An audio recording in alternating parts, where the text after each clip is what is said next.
నమస్తే, welcome to Leo. మనతో ఉన్నారు సీనియర్ జర్నలిస్ట్ హేమసుందర్ గారు. సార్ నమస్తే. నమస్తే అండి. సార్, చిరు అండ్ వెంకీ సంక్రాంతికి రాబోతున్నారు. సందడి ఇప్పుడే మొదలైపోయిందని చెప్పి అనుకోవచ్చు. అదేవిధంగా అనిల్ రావిపూడి గారు ఒక్కొక్క సక్సెస్ ఒక్కొక్క మెట్టెక్కుతూ నిజంగా సూపర్ డైరెక్టర్ అని చెప్పేసి అనిపించుకుంటున్నారు. మొత్తానికి వీళ్ళిద్దరికి సంబంధించిన కాంబో సాంగ్ అయితే బయటకు వచ్చింది.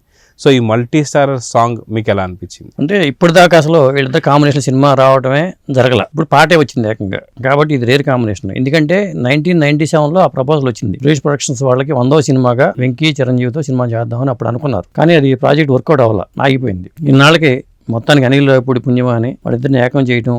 లాస్ట్ 20 నిమిషాల్లో కనిపిస్తాడట వెంకటేష్. అంటే మరి పండుగ మన శంకరవర ప్రసాద్ పండగకు వస్తున్నారు ఉంది కదా, పండగ సంక్రాంతి అనేది సినిమాలో లాస్ట్కి వచ్చిందేమో అనిపిస్తుంది. పాట వీళ్ళిద్దరు కాంబినేషన్లో లాస్ట్ 20 నిమిషాలు అని చెప్పారు కాబట్టి, అంటే సంక్రాంతి అనేది అక్కడికి వెళ్ళిన సందర్భంలో అదిరిపోదా సంక్రాంతి, ఏంటి బాసు సంగతి అని వెంకటేష్ అంటే అదిరిపోదా సంక్రాంతి అనే పల్లవితో పాట ఉంది కాబట్టి ఆయన ఏంటి వెంకీ సంగతి, చిరంజీవి బాసు అంటారు, వెంకీని వెంకీ అంటారు. చిరంజీవి గారి పేరు శంకరవర ప్రసాద్, వెంకీ పేరు వెంకీనే, కాబట్టి ఇద్దరికి అసలు పేర్లు పెట్టించినట్టున్నారు. కాబట్టి పాట అయితే అంతకుముందు 2 పాటలు ఒక డిఫరెంట్ వేలో వెళ్తాయి. ఈ పాట ఒక రకంగా ఇది ఒక డిఫరెంట్గా ఉంది. ఒక్కొక్కసారి ఏమవుతుందంటే పాట రిలీజ్ అయినప్పుడు కన్నా సినిమా చూసిన తర్వాత మజా వస్తుంది. వీళ్ళిద్దరు స్టెప్స్ అవన్నీ మనం సినిమాలో చూసిన తర్వాత ఎంజాయ్ చేసేలాగానే ఉందని అనుకోవచ్చండి. అది కాక మంచి బీట్ ఉన్న సాంగ్ కాబట్టి ఏదైతే న్యూ ఇయర్ సెలబ్రేషన్స్ కి ఏదో ఒక ఊపునిస్తుందని చెప్పి కూడా అనుకోవచ్చు అంటారా? పైగా దమ్కిలాంటి పదాలు, టీ రాత్రిపూట ముందు వేసుకోవడం, టీ రాత్రి 90 ఈ ప్రాసలతో కాసాల శ్యామ్ గారు అయితే ఒక అద్భుతమైన పదప్రయోగాలతోనే రాసేయడం చెప్పుకోవాలి. కాసాల శ్యామ్కి మంచి మంచి పాటలు ఈ మధ్యన రాస్తున్నారు. అలాగే దీనికి ఏమో విజయ్ పొలాకినే మళ్ళీ మిసాల పిల్ల పాట కానీ, మొన్న వచ్చిన ఈ పాట కానీ, శశిరేఖ ఈ పాటలు కానీ, ఈ విజయ్ పొలాకి ఎక్కువ పాటలు వచ్చినాయి. ఈ పాట కూడా విజయ్ పొలాకి చేయటం, అట్లా మొత్తానికైతే బీమ్స్కి మళ్ళీ ఒక మంచి పాటలే వచ్చినాయని చెప్పొచ్చు. సంక్రాంతికి వస్తున్నాం అప్పుడు ఎట్టా మ్యూజికల్ హిట్ కొట్టాడో ఈ పాటల పరంగా కూడా మ్యూజికల్ హిట్ అని చెప్పి అనుకోవచ్చు అండి. మొత్తం ఒక 5 పాటలు ఉండే అవకాశం కనిపిస్తుంది. అయితే అది కాక మనం చూసుకుంటే అనిల్ రావిపూడి గారి డైరెక్షన్ లో నిజంగా అన్ని హిట్ సినిమాలే రాబోతున్నాయి. అయితే గతంలో మనం చూసుకుంటే విక్టరీ వెంకటేష్ గారు, అదేవిధంగా చూసుకుంటే పవర్ స్టార్ పవన్ కళ్యాణ్ గారు గోపాల సినిమా రావడం, అదొక మంచి సక్సెస్ కావడం, నిజంగా అది కూడా ఒక హ్యూజ్ హిట్ అని చెప్పేసి అనుకోవచ్చు. సో ఇప్పుడు డైరెక్ట్గా గతంలో తమ్ముడితో ఇప్పుడు అన్నతో, సో ఏంటి ఎలా ఉండబోతుంది సినిమా? అంటే మెగా అనుబంధం అని చెప్పొచ్చండి, మెగా ఫ్యామిలీ అనుబంధం. అప్పట్లో మరి సురేష్ ప్రొడక్షన్ వాళ్ళు చిరంజీవి గారితో కూడా సినిమా చేశారు. కానీ వీళ్ళు అనుకున్న 100వ సినిమా అప్పుడు పట్టాలు ఎక్కలేదు. కానీ ఇప్పుడు ఈ రూపంలో ఇది పట్టాలు ఎక్కడం కానీ, ఈ సినిమా కొలిక్కి రావడం కానీ, ఇది ఒక విధంగా చెప్పాలంటే ఒక రికార్డ్ అని చెప్పాలి. పెద్ద హీరోలు ఇట్లా కలిసి చేయడం అనేది ఇండస్ట్రీలో ఒక ఆరోగ్యకరమైన వాతావరణాన్ని, ముఖ్యంగా ఆ 4 హీరోలు ఆ 4 ఒకరితో ఒకరు కలిసి చేయటం. ఈ కోట అయిపోయింది, మళ్ళీ చేసినా చేయొచ్చు. మళ్ళీ వెంకటేష్ ఈ పూర్తి స్థాయిలో చేసే అవకాశం కూడా ఉంది, లేకపోలేదు.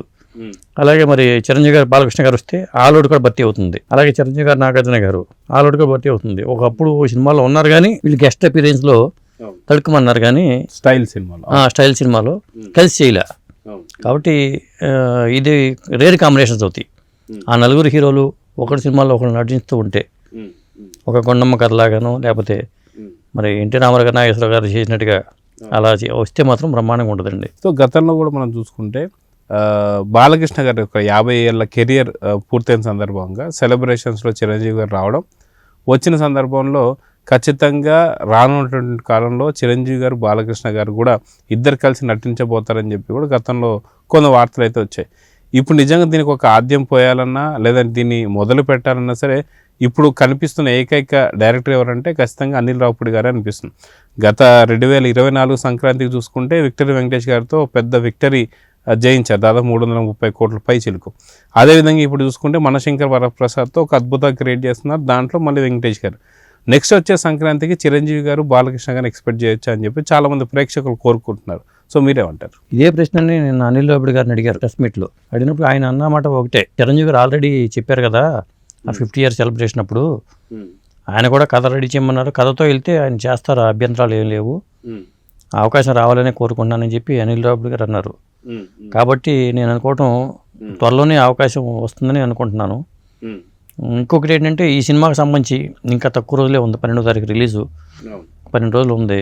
మరి ట్రైలర్ ఇంతవరకు రాలా, ట్రైలర్ ఎప్పుడు వస్తుంది, మిగతా పాటలు ఎప్పుడు వస్తాయి, అసలు ప్రీ రిలీజ్ ఈవెంట్ ఉందా లేదా, అది ఎప్పుడు జరుగుతుంది, ఇలాంటి చాలా సందేహాలు అయితే ఉన్నాయండి. ఇవన్నిటికీ ఒక్కొక్క ప్రశ్నకి సమాధానం ఈ వారం రోజులు వచ్చేస్తానని అనుకుంటున్నాను నేను. సో చూద్దాం సార్, మొత్తానికి అటు వెంకీ కావచ్చు ఇటు చిరంజీవి కావచ్చు ఇద్దరు కూడా ఒక మంచి పాటకి ఊపు తెప్పించే పాట మాత్రం చూసాం వాళ్ళ తరఫున. సో మొత్తానికి మనశంకర్ వరప్రసాద్ నుంచి ఒక మంచి క్రేజీ అప్డేట్ అతి తొందరలో మళ్ళీ వస్తుందని చెప్పేసి అయితే ఎక్స్పెక్ట్ చేద్దాం. నమస్తే. నమస్తే అండి.